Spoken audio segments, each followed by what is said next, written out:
রমাদান মাসের পরে ইবাদতের সবচাইতে বড় মৌসুম এবং সিজন হলো জিলহজ মাসের প্রথম 10টি দিন। আল্লাহ সুবহানাহু ওয়া তাআলার কাছে এই দশকের ইবাদত বন্দিগি এবং নেকামল অনেক বেশি প্রিয় এবং পছন্দনীয়। আমরা রমাদান মাসে টুকটাক ভালো কাজ এবং নেকামল করার জন্য চেষ্টা করলেও জিলহজের প্রথম দশকে পশু কেনা এবং কোরবানি করা ছাড়া তেমন কোনো উল্লেখযোগ্য আমল সাধারণত করি না। অথচ কোরআনে কারিমের সূরাতুল ফজরের 2 এবং 3 নম্বর আয়াতে আল্লাহ সুবহানাহু ওয়া তাআলা ইরশাদ করেছেন, শপথ করেছেন ওয়ালায়ালিন আশ ওয়াশ-শাফঈ ওয়াল ওয়াতর, অর্থাৎ 10টি রাতের শপথ, সেই 10 রাতের জোড় বেজোড় সবগুলোর নামে শপথ।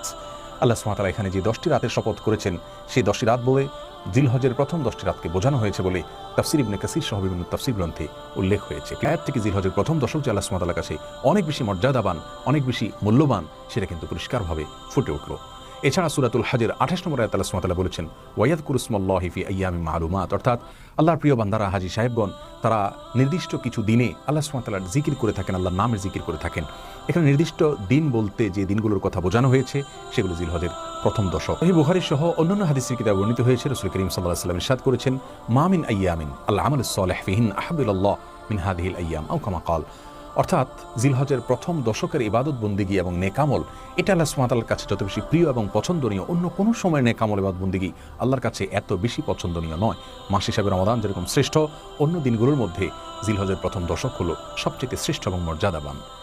জিজ্ঞাসা করা হলো ইয়া রাসূলুল্লাহ, অন্য সময় আল্লাহর রাস্তায় জিহাদ করলে সেটাও কি এই দশকের সাধারণ ইবাদতের চাইতে উত্তম নয়?